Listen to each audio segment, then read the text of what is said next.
बिहार के मुख्यमंत्री नीतीश कुमार का लगा जनता दरबार, अलग अलग जिलों से शिकायत लेकर पहुंचे फरियादी।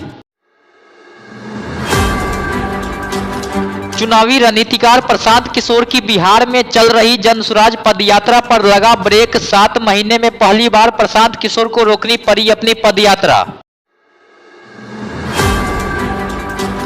प्रशांत किशोर ने अपनी पदयात्रा को लेकर समस्तीपुर में कहा कि खराब सड़कों पर हर दिन 20 से 25 किलोमीटर पैदल चलने की वजह से मुझे मसल टीयर की समस्या हो गई है।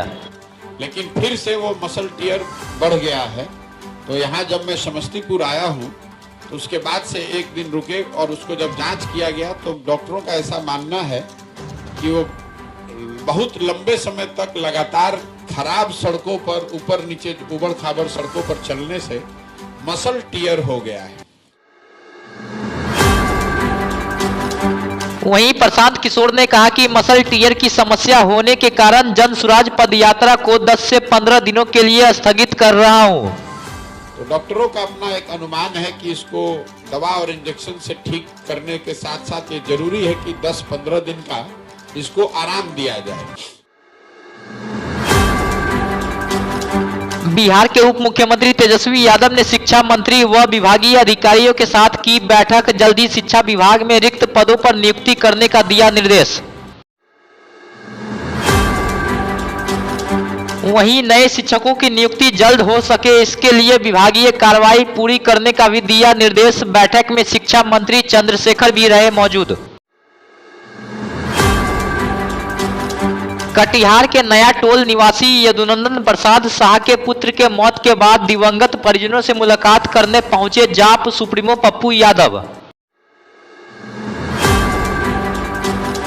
वहीं पप्पू यादव ने अपनी शोक संवेदना व्यक्त करते हुए न्याय दिलाने का दिया भरोसा। वहीं परिजनों ने कहा कि उन्हें शक है कि किसी ने संदीप की हत्या कर शव को फेंक दिया।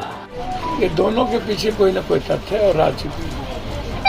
हम दोनों बात कहें और फिर अभी आधे घंटे के बाद एसपी से बात करेंगे। मैं उम्मीद करता हूं कि सरकार को इस परिवार को कोई न कोई मुआवजा देनी चाहिए।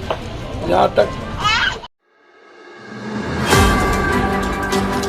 पटना के नौबतपुर तरेल पाली मठ में चल रही हनुमत कथा को समय से पहले किया गया खत्म। श्रद्धालुओं की भारी भीड़ उमड़ जाने और भीषण गर्मी को लेकर हुआ फैसला।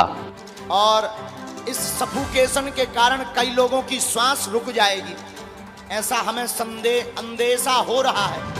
मन में ऐसा हमें संदेह हो रहा है कि 1 या 2 लोगों को सांस लेने में दिक्कत बन रही है। इसीलिए हम हनुमान जी का नाम लेकर के, कथा वही है जिसमें किसी को असुविधा ना हो, इसलिए विराम कर देते हैं कथा को। कथा पंडाल में क्षमता से ज्यादा लोगों के भर जाने के कारण कई लोगों को सांस लेने में तकलीफ होने लगी। दर्जनों लोग बेहोश हो गए। लोगों की हालात खराब होते देख बाबा ने कथा को समय से पहले किया समाप्त। और आज भी बहुत ज्यादा सफोकेशन हो रहा है, सांस लेने में दिक्कत हो रही है।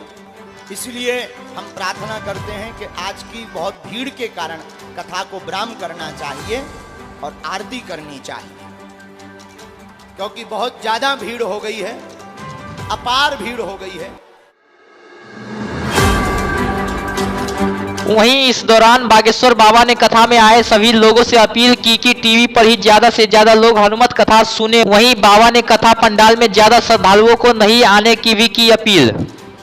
मीडिया के माध्यम से हम ये कहेंगे कि कल की ये खबर जारी करवा दी जाए कि कल जो लोग जहां हैं वहां टीवी से ही कथा देखेंगे और जो है आएंगे नहीं, हमारी प्रार्थना है। और मिथिलांचल का प्रसिद्ध ऑर्थो एंड स्पाइन सेंटर, जहां हड्डी एवं नस के इलाज के साथ कूल्हे और जोड़ का होता है रिप्लेसमेंट, वो भी आधुनिक मशीनों के साथ।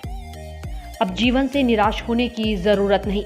मात्र 1 घंटे में सफल ऑपरेशन के साथ आप चलना फिरना और दैनिक काम कर सकते हैं।